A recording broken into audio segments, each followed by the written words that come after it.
سلام دوستان عزیز، به کانال یوتیوب بافتنی با مینا خوش اومدید. دوستان امیدوارم که حالتون خوب باشه و سلامت باشید.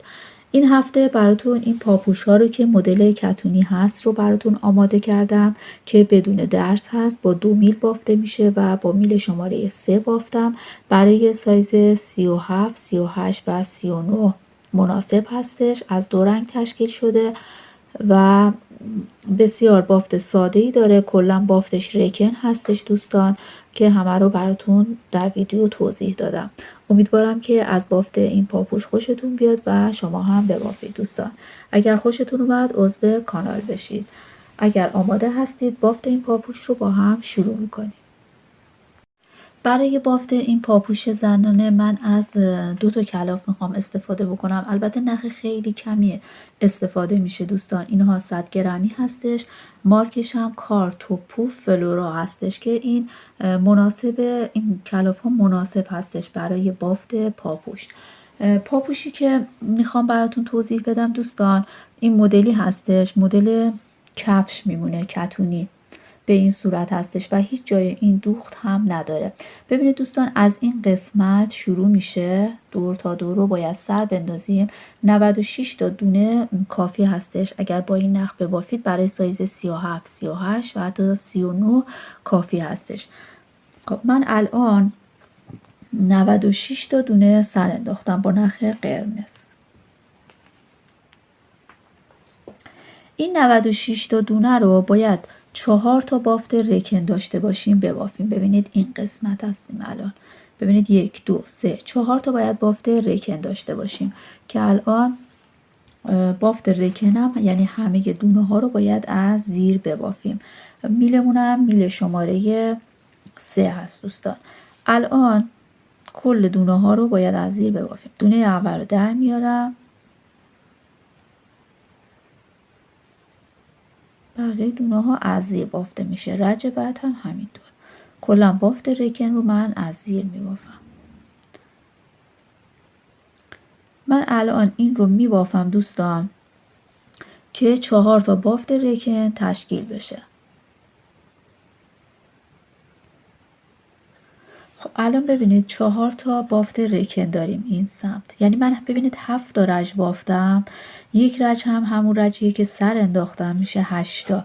این قسمت، این نخی که ابتدای کار هست سر انداخته بودیم سمت چپ هستش. اینجا میشه نمای روی پاپوشمون. الان ببینید 1 2 3 4 تا بافت رکن هست. 4 تا بافت رکن که داشتید نخ بعدی رو باید اضافه کنیم. یه 2 رج با این رنگ باید ببافیم. یعنی در واقع ببینید ما الان این قسمت هستیم که یه دونه بافت رکن داره، یعنی 2 رج بافته شده. هر یه دونه از اینا در واقع 2 رج هستش. خب الان من 2 رج باید با این رنگ ببافم. من نخم رو اضافه کردم، 2 رج از زیر میبافم، یعنی بافت رکن.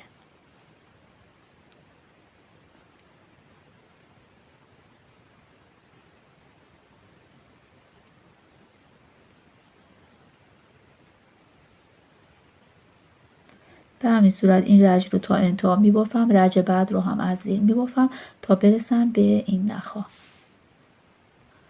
خب ببینید دوستان دومی رجی که بافتید به دونه آخر که رسیدید نبافته این رو روی میل بندازید. بعد الان این قسمت رو بافتیم، ما این نخ رو بافتیم، رسیدیم به این قسمت نخ قرمز. 2 رجم باید از نخ قرمز ببافیم. الان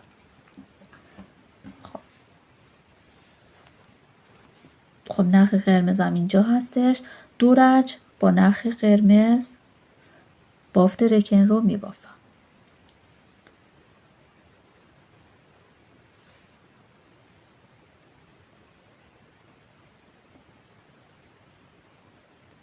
خب این 2 رج رو هم از زیر من میبافم. به دونه آخر که رسیدید دوستان نخ رو بیارید سمت خودتون، این رو نبافته وارد میل بکنید. الان این قسمت هستیم. ببینید این نخ، این قسمت رو باید 2 رج ببافیم.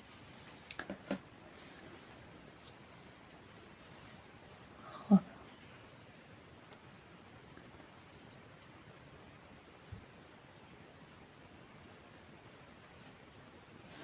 الان دورش با این نخ باید ببافیم از زیر.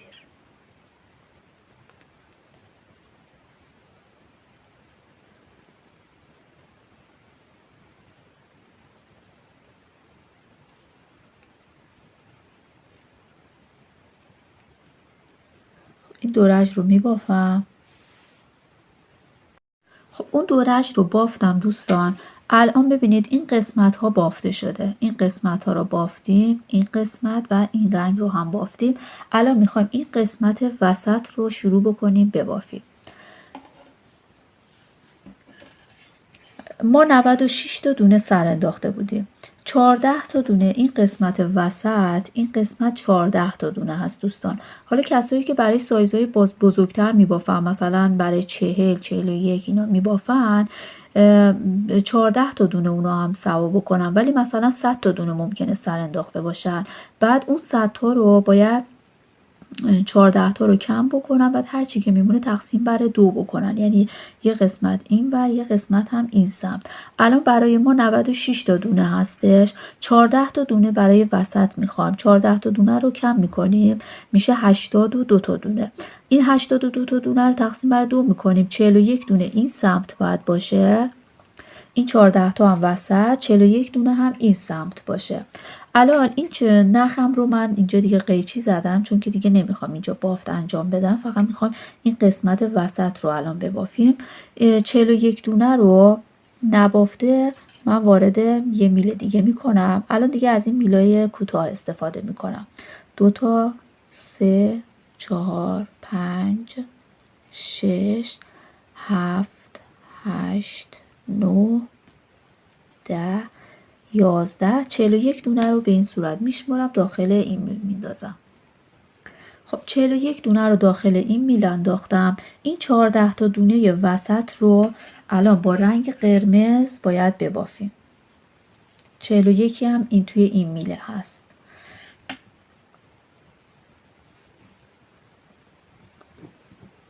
یک 2 3 4 5 6 7 8 9 10 11 12 13 14. خب این 14 تا دونه، این 14 تا دونه وسط دوستان این قسمت هستش. خب 14 تا دونه که بافتیم، الان 41 دونه هم روی این میل هست. این میل من سیمیه. من الان این دونه ها رو داخل این میلای کوتاه میذارم که راحت تر بتونم ببافم و صدا نده. این 14 تا دونه که بافتیم، نخ رو سمت زیر میندازم، برمیگردم، دوباره 14 تا رو میبافم.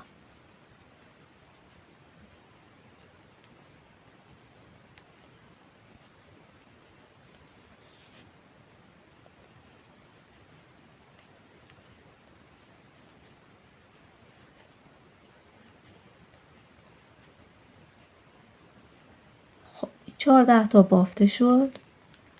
دوباره نخ رو زیر میندازم میبافم. الان ببینید یک دونه بافت رکن تشکیل شده اینجا.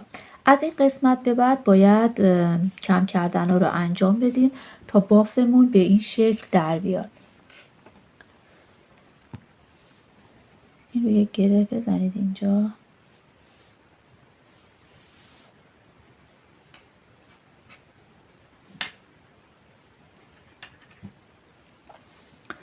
خب دونه اول رو در میارم. اینا رو از زیر میبافم تا برسم به دونه 13 یعنی دونه 13 رو میبافم.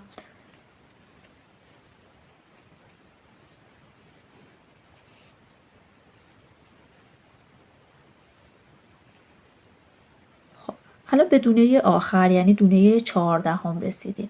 این قسمت که رسیدید دوستان، ببینید این دونه رو با یک دونه از این دونه های زرد بگیرید، کرمی هستش، بگیرید و به این صورت دوتا یکی بکنید.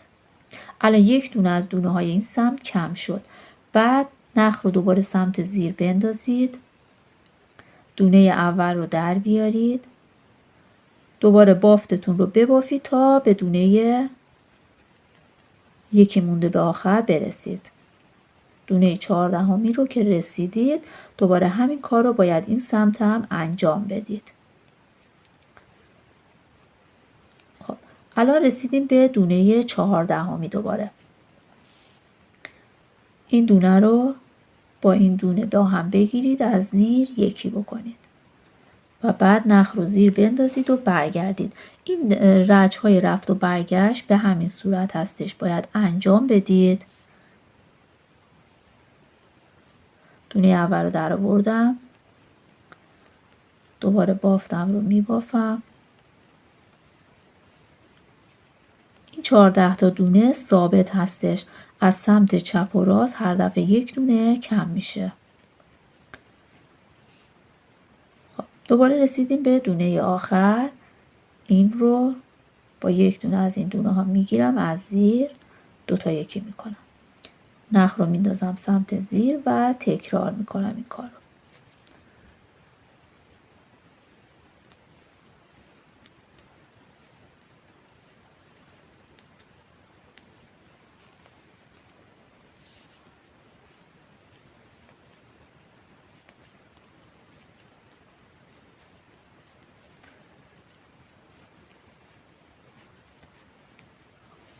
دوباره به دونه آخر رسیدیم، اینو با یک دونه از این میگیرم کم میکنم، دوتا یکی میکنم.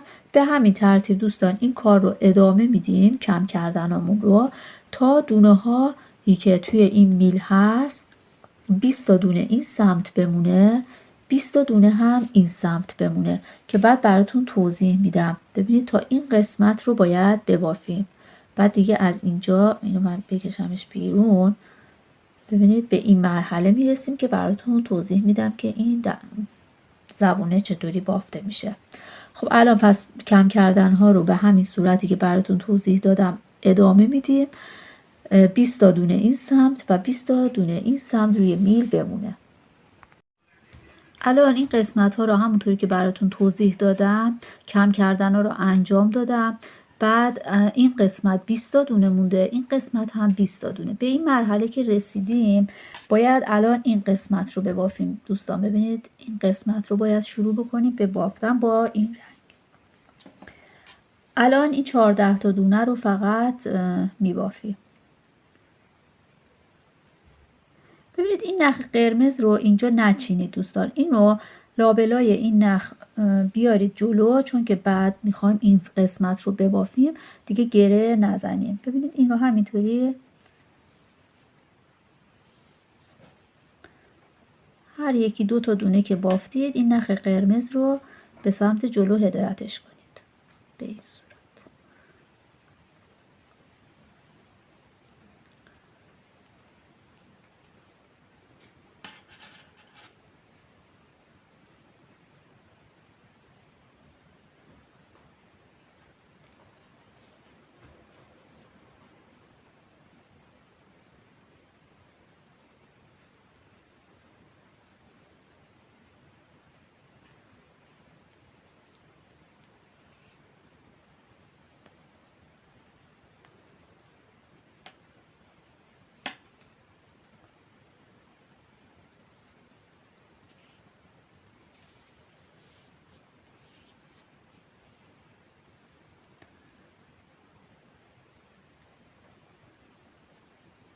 هر 2 تا 3 تا دونه که بافتید نخ قرمز رو از روی زرد رد کنید، از روی این رنگ رد کنید و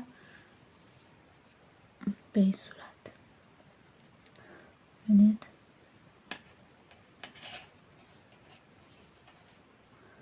بعد این رنگ به این شکله، برای اینکه دیگه نمیخوایم گره بزنیم.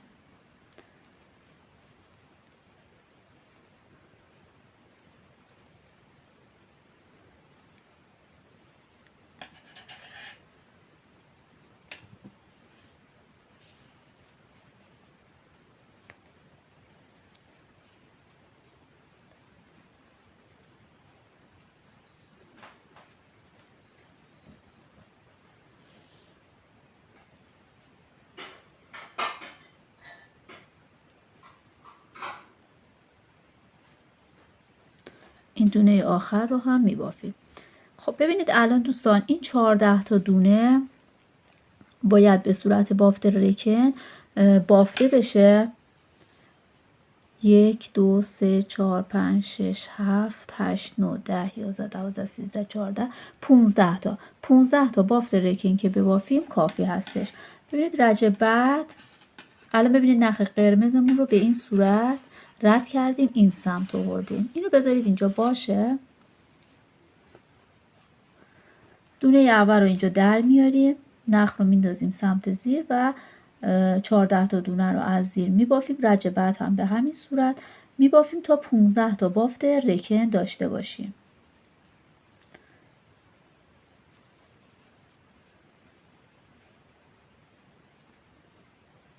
اینجا این نخی که اینجا هست دونه آخر رو هم میبافم. این نخهایی که اینجا هستش در انتها با سوزن میتونید از این قسمت ها رد کنید و محکمش کنید. من الان فقط این 14 تا دونه رو میبافم تا 15 تا بافت رکن بهم بده. این قسمت رو ببینید رکن ها رو بافتم. 1 2 3 4 5 6 7 8 9 10 11 12 13 14 15 تا بافت رکن که بهتون داد. این رو باید دیگه کور بکنید دوستان، به صورت ساده 2 تا 1 بکنید به این صورت.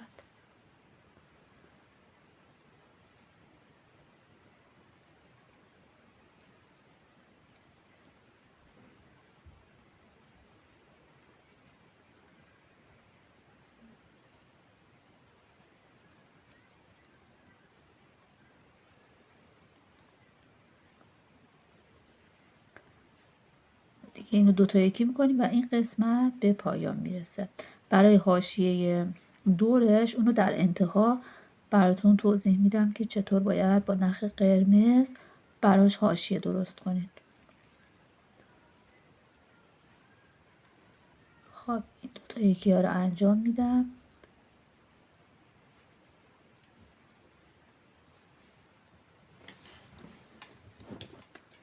نخم رو میچینم.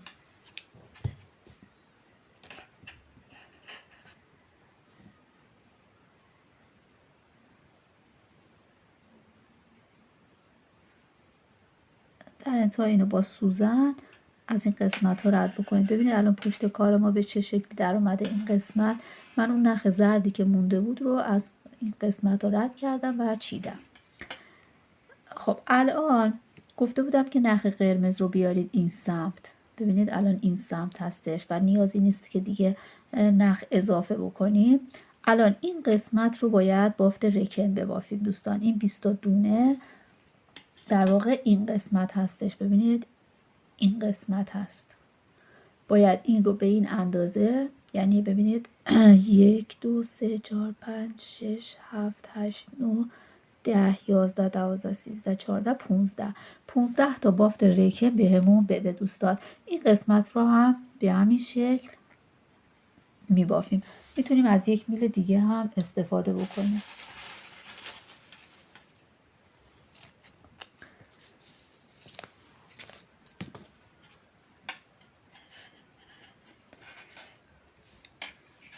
این رو ببینید به این شکل. اینجا رو فقط محکم بکنید که اینجا سوراخ نیفته.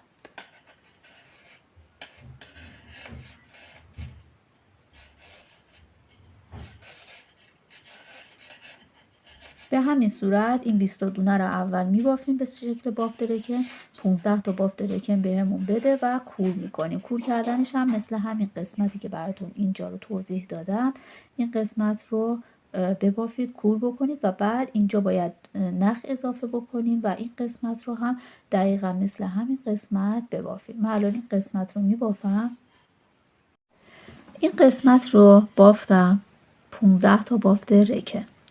بعد الان این قسمت رو باید دقیقا مثل همین قسمت ببافیم. الان من یه نخ اضافه میکنم اینجا از این سمت. یکم نخ رو بیشتر بگیرید که در انتها با سوزن اون رو بتونید مخفی بکنید. خب اینا رو باید به صورت بافت رکن از زیر این 20 دونه رو ببافیم.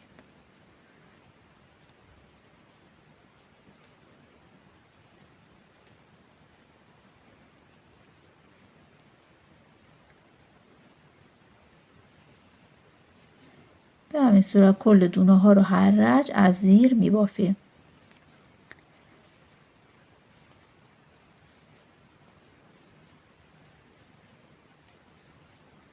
دونه آخر رو هم از زیر میبافم.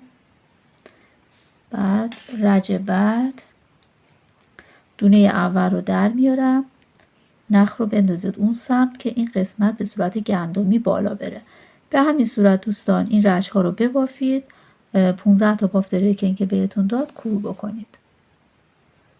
الان بافت ما به این شکل در اومده دوستان. ببینید این قسمت ها رو بافتیم. در واقع ببینید الان این قسمت ها بافته شده. این قسمت جلوی کار رو ما بافتیم. این قسمتی هم که این رنگ هستش و زیر رفته این رو بافتیم. این قسمت هم بافتیم. الان نوبت کفه پاپوش هست که میخوایم ببافیم. از میل سیمی بعد استفاده بکنیم. کلا ما 96 تا دونه سر انداخته بودیم. الان این قسمت ببینید این قسمتی بودش که سر انداخته بودیم دیگه. ابتدای کار بود، سر انداخته بودیم. بعد باید دور تا دور این رو از هر گندمی یک دونه بگیریم و دوباره 96 تا دونه روی میل داشته باشیم. از همون گندمی ابتدای کار ببینید اینجا یک دونه میگیرم، در میارم و از هر گندمی یک دونه که بگیریم 96 تا دونه در انتها باید داشته باشیم. ببینید اینجا گندمی ها کاملا مشخص هستش.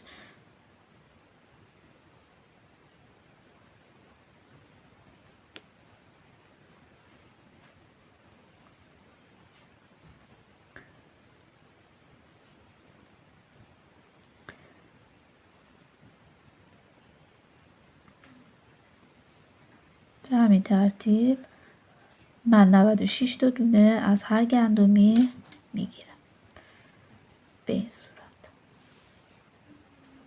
خب این 96 تا رو الان یک رج همه دونه ها رو بافت رکن میبافم، یعنی از زیر میبافم. دونه اول رو در آوردم، نخ رو انداختم زیر و دونه ها رو از زیر میبافم یک رج رو به این صورت.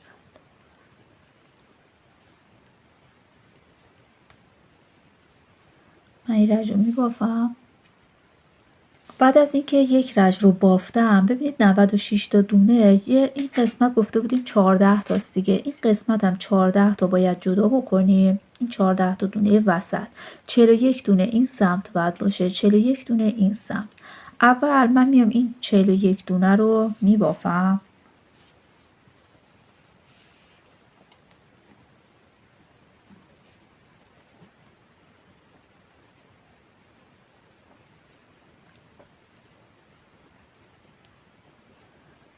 دو، چهار، 6، 7، 8، 9، 10، 11، 12، 13، 14، 15، 16، 17، 18، 19، 20، 21، 22، 23، 24، 25، 26، 27، 28، 29، 30، 31، 32،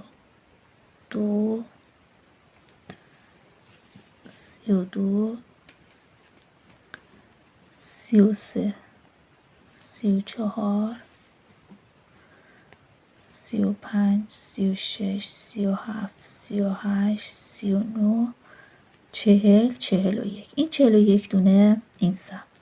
الان من 14 تا دونه وسط رو در نظر میگیرم. باید بافت رفت و برگشتی رو انجام بدیم.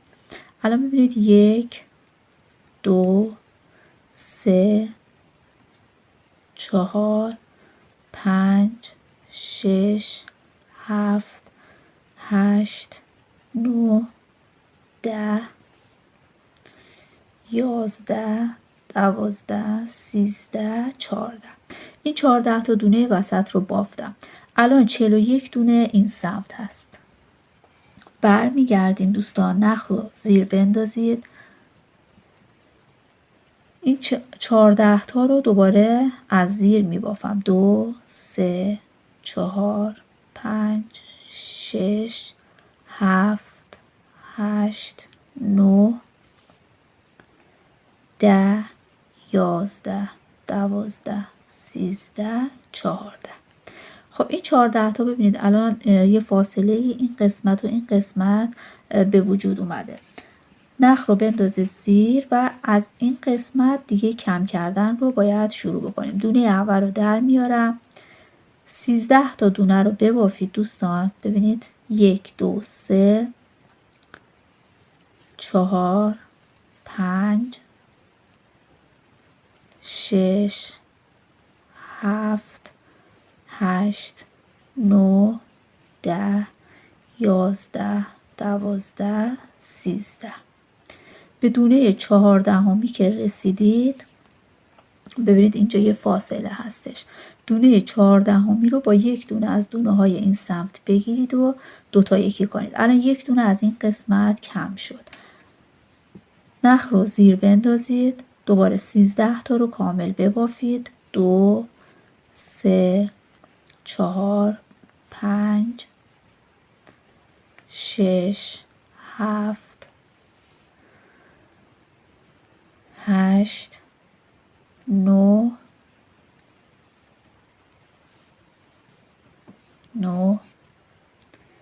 10 11 12 13. به دونه 14می که رسیدید دوباره یک دونه با این دونه های این میل بگیرید و از زیر کور بکنید. یک دونه هم از این سمت کور شد.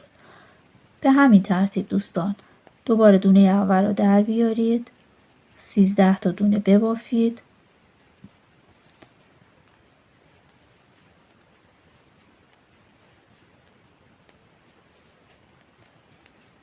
به دونه 14می که رسیدید ببینید به دونه 14می که رسیدید این دونه رو با یکی از این دونه ها با هم از زیر کور بکنید. دوباره نخ رو زیر بندازید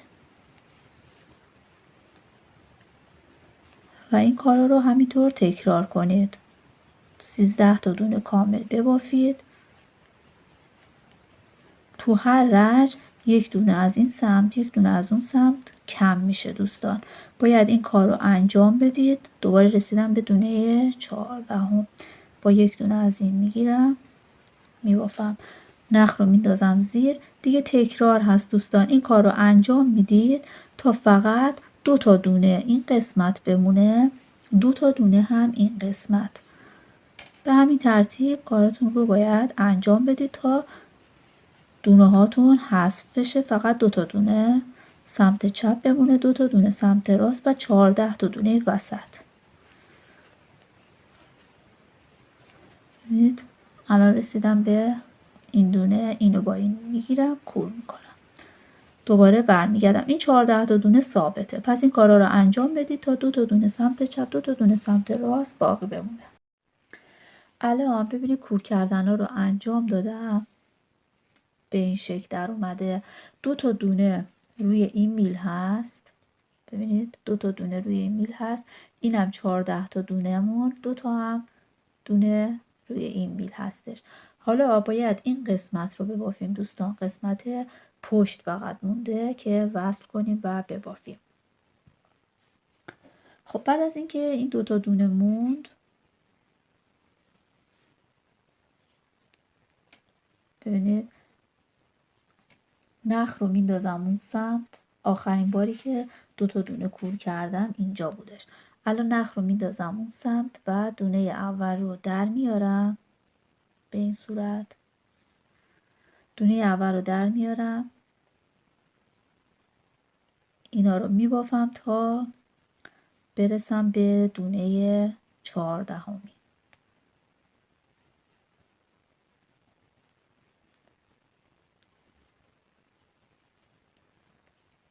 الان ببینید رسیدم به دونه 14. این دونه رو مثل همون قبل که انجام میدادیم این دوتا رو با هم یکی میکنم.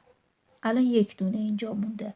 نخم رو میندازم سمت زیر. ببینید این دونه هایی که مونده برای قسمتی که برای پشت هستش در نظر گرفتیم زیاد هستش. باید کور بکنیم این وسط. این اولین دونه رو در بیارید. دومین دونه رو از زیر ببافید. یه دوتا یکی اینجا بکنید. یک دونه این قسمت کم میشه. دوباره میبافم تا برسم به 4 تا دونه آخر که اونجا هم باید دونه کور بکنیم. یک دونه این سمت، یک دونه اون سمت دیگه قرینه باشه. ببینید این دوتا دونه که هیچی، این دوتا دونه‌ای که روی میل مونده بود. این 4 تا دونه‌ای که اینجا مونده یه دوتا یکی این قسمت انجام میدم. یه دونه ما اینجا کور کرده بودیم دیگه، یه دونه هم اینجا کور شد. الان این دونه رو از زیر میبافم.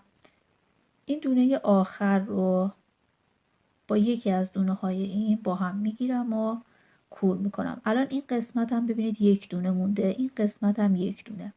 اینجا یک دونه اینجا بافتیم، یه دونه اینجا یه دونه دوباره بافته بودیم، یه دوتا یکی کرده بودیم. الان اینجا هم دوتا دونه داریم، یه دوتا یکی اینجا کردیم، یه دوتا یکی هم این قسمت. یعنی که باید دقیقا مثل هم باشه. بعد نخم رو میندازم سمت زیر. اینا رو از زیر میبافم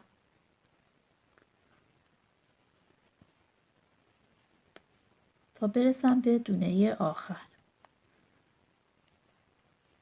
خب به دونه آخر که رسیدم این دونه این دوتا رو دونه ها رو دوتا یکی میکنم و دونه هایی که روی میل داشتم تموم میشه. نخ رو میندازم سمت زیر. الان دیگه میتونیم از میلای کوتاه استفاده کنیم دوستان.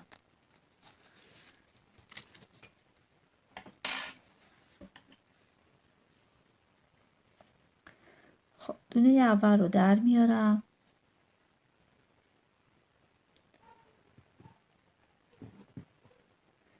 خب ببینید این قسمت پشت کار هستش. دوباره یک دونه کور بکنیم. خب این دوتا دونه این دوتا رو با هم از زیر کور میکنم. یک دونه هم اینجا کم شد. دوباره اینا رو میبافم تا برسم به 4 تا دونه آخر. ببینید الان یه دونه که اینجا جدا هستش، این رو میبافم. خب برسیدیم به 4 تا دونه آخر. یه دوتا یکی هم این قسمت میکنم. دیگه کور کردن قسمت وسط تموم شد. این رو از زیر میبافم. این دونه آخر که مونده با این دونه هم که روی میل بود با هم از زیر کم. ببینید دوستان الان 10 تا دونه روی میل هستش. این 10 تا دونه رو الان اینجا هم قسمت نمای روی پاپوش هستش. ببینید اینجا پشت پاپوشه این قسمت. خب دونه اول رو در میارم. این دونه ها رو میبافم تا برسم به 2 تا دونه آخر.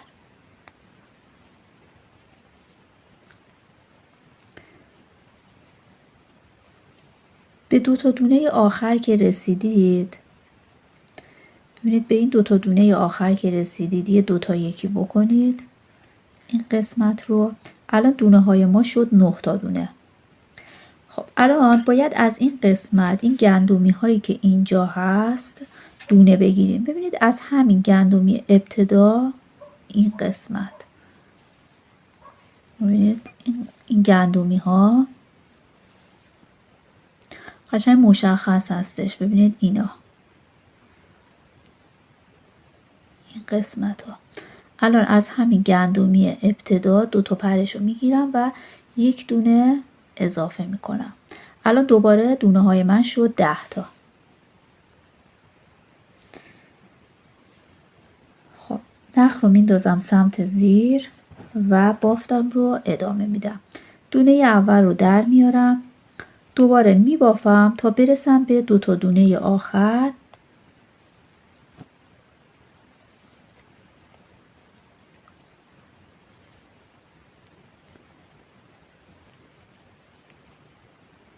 به 2 تا دونه آخر که رسیدید دوباره اون 2 تا رو باید 2 تا یکی بکنید. یعنی تو هر رش تو این قسمت به 2 تا دونه آخر که رسیدید 2 تا یکی کنید. نخ رو بندازید سمت زیر. حالا باید از این قسمت هم الان دوباره 9 تا داریم. از این قسمت گندمی ها باید دونه بگیریم. برای این سمت دوستان ببینید از قلاب استفاده بکنید راحت تر هستش. از اولین گندمی که دیدید دونه رو بگیرید و بندازید روی میل. خب این رو سفتش بکنید. الان دوباره 10 تا دونه داریم. دونه اول رو در میارم. دوباره دونه ها رو میبافم تا برسم به 2 تا دونه آخر.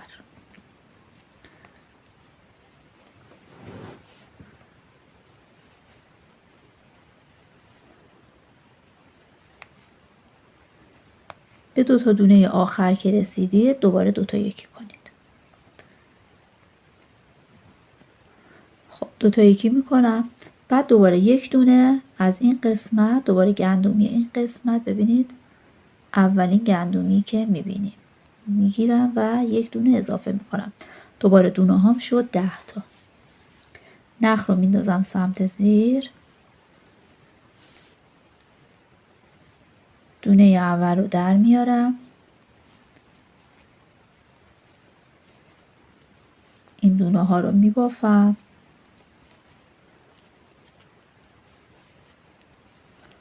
خب دوباره 2 تا دونه آخر رو 2 تا یکی میکنم. ببینید اینجا قسمت پشت کار هست. پشت کار از این گندمی ها نمیخواد دونه بگیرید. خب از این سمت میخوام دونه بگیرم. بهتر از قلاب استفاده کنم. همین گندمی که میبینم رو میگیرم و یک دونه اضافه میکنم.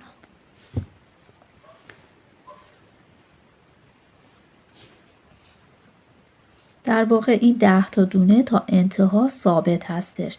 این کار رو میکنیم که به صورت دوخت اینجا به هم دیگه وصل بشه. دوباره دونه ها میبافم.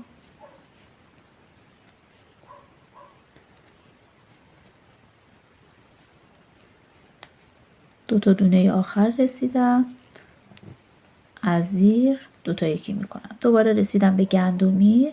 یک دونه اینجا میگیرم.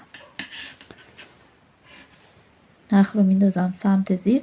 دیگه تکرار هست دوستان. حالا من این نخهای رنگی رو براتون توضیح میدم وگرنه اونجا هم مثل همین قسمت هستش. اینا رو از زیر میبافم. 2 تا دونه آخر 2 تا یکی میشه. برمیگردم اینجا دوباره از این گندمی ببینید اینجا یک دونه میگیرم روی میل میندازم.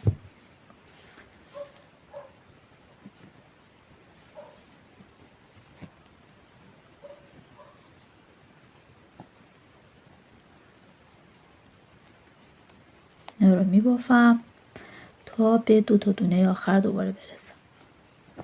به 2 تا دونه آخر که رسیدم این رو کور میکنم. الان ببینید باید یک دونه از این گندمی بگیرم. این گندمی رو یک دونه میگیرم.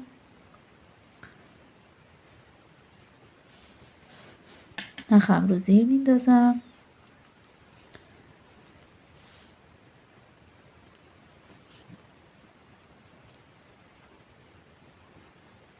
دوباره بافتم رو ادامه میدم.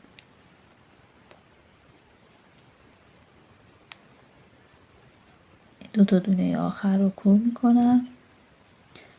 برمیگردم. خب حالا باید از این قسمت هم یه دونه بگیرم. ببینید یک دونه از این دونه قرمز باید بگیرید. یک دونه از این گندمی اینجا. دوباره یک دونه اینجا. یک دونه اینجا. از هر گندمی که میبینید 2 تا پرش رو باید بگیرید و دونه بگیرید. خب الان باید از این قسمت بگیرم. از این قرمزه. این قسمت با قلاب میگیرم.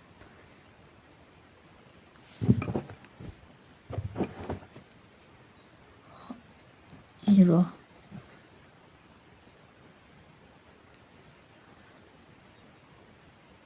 میبافم.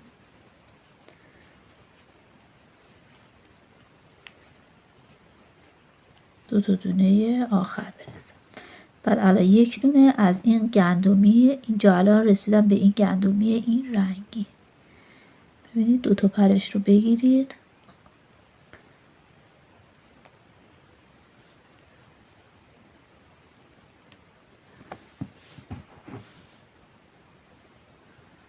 چون یکم سفت شده بهتره با قلاب بگیرید به این صورت. 2 4 6 7 8 9 10 دوره 10 تا دونه شد. نخم رو زیر میندازم.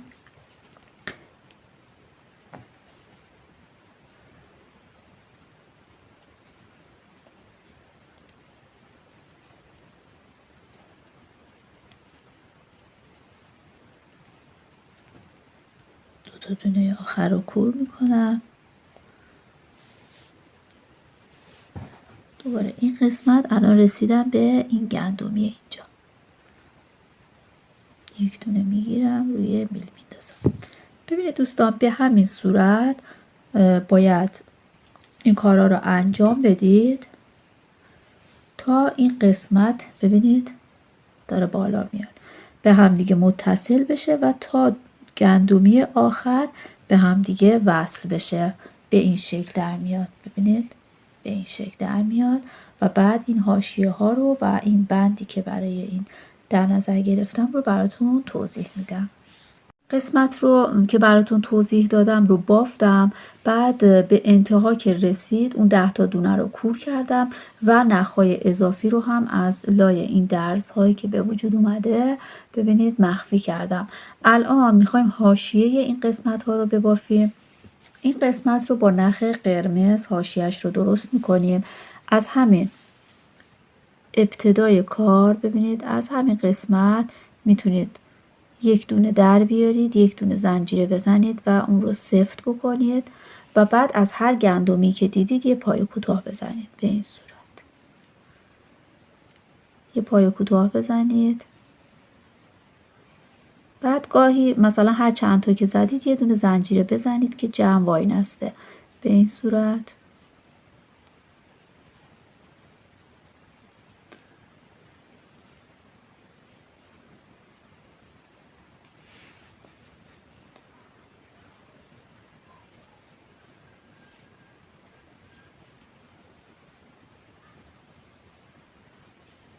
تا انتها این به این شکل در میاد دوستان. این رو دور تا دور باید ببافید و آخر سر نخ رو از این پشت درسا مخفی بکنید.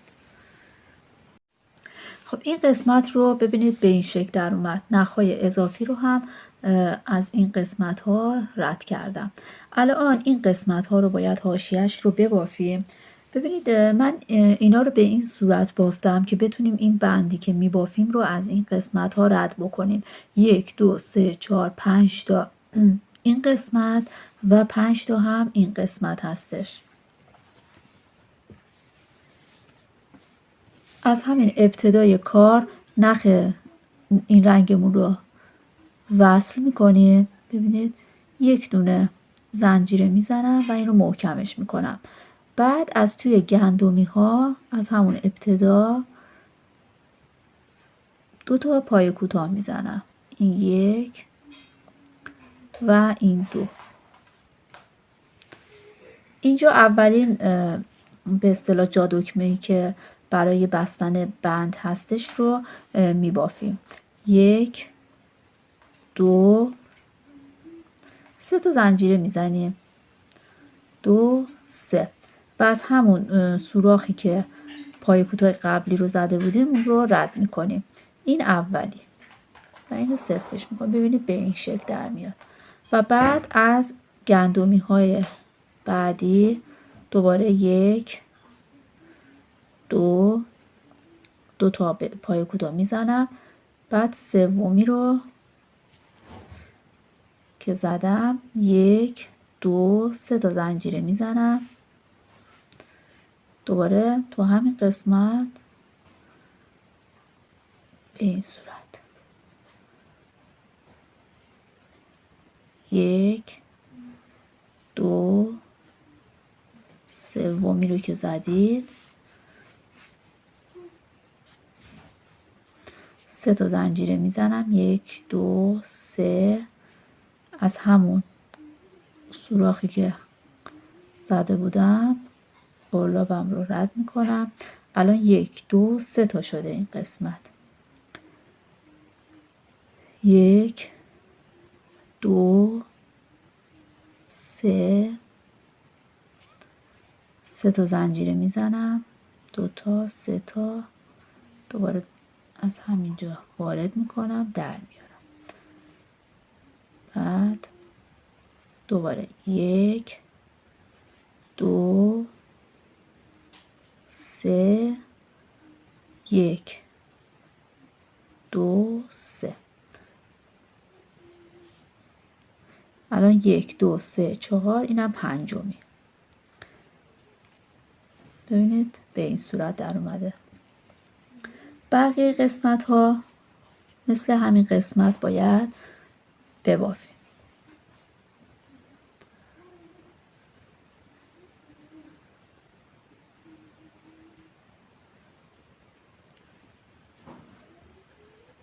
یه 2 تا که بافتید یه دونه زنجیره هم بزنید. ببینید 1 2. یه زنجیره میزنیم، 1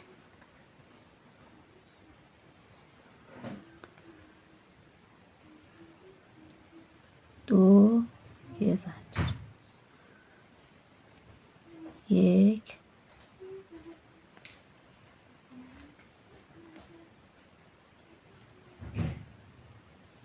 2. یه زنجیره.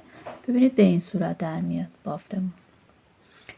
این رو تا انتها می بافیم. به این قسمت که رسیدیم باید دقیقا مثل همین قسمت این کارا رو انجام بدیم و بعد بافت بندش رو براتون توضیح میدم. خب این قسمت ها ببینید به این شکل در اومد. کل بافت رو به همون صورتی که براتون توضیح دادم انجام دادم. خب الان نوبت میرسه که این بندش رو براتون توضیح بدم. ببینید به اندازه‌ای که میخواید 3 برابر نخ رو کنار بذارید. یه حدود 1.5 متر که کنار بذارید کافی هستش. و بعد به این شکل با قلاب ببینید این رو به این صورت بکنید و نخی که کنار گذاشتید رو بیارید به سمت خودتون. این نخیه که از کلاف میادش. بعد این رو ببینید به این صورت یه بار دیگه انجام میدم.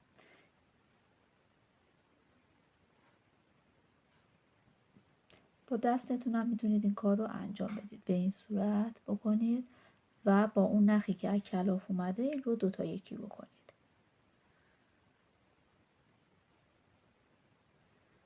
دوباره این نخ رو بندازید روی قلابتون، با نخی که از کلاف اومده 2 تا یکی بکنید.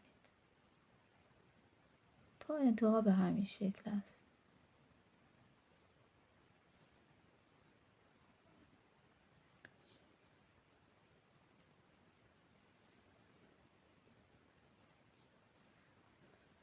این نخیه که کنار گذاشته بودیم 1.5 متر. این نخیه که از کلاف اومده بود. دستتون رو به این صورت بذارید و بعد قلاب رو این نخ رو روی قلاب بپیچید، با این نخ 2 تا یکی کنید.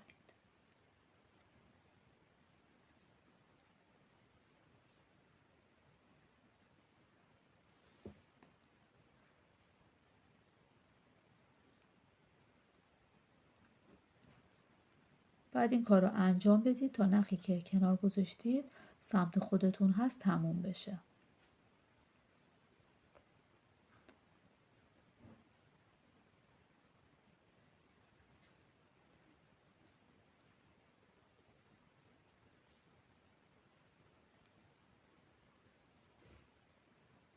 ببینید بافتمون به این شکل. ببینید دوستان الان مثل کفش که میخوایم پامون کنیم این بندا رو میتونید به هر صورتی که دوست دارید از تو اینا رد بکنید و ببندید. الان این بندی که بافتم ببینید از این قسمت با قلاب این کار رو انجام بدید.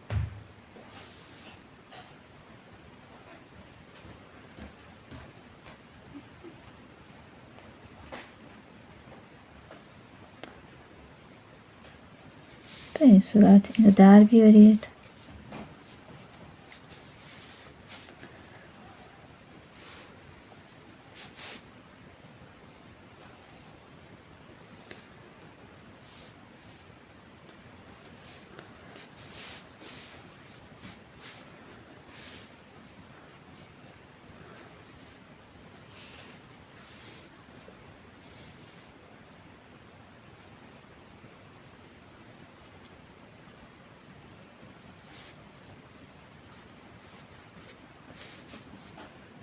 ببینید مثل بند کتونی ببندیدش.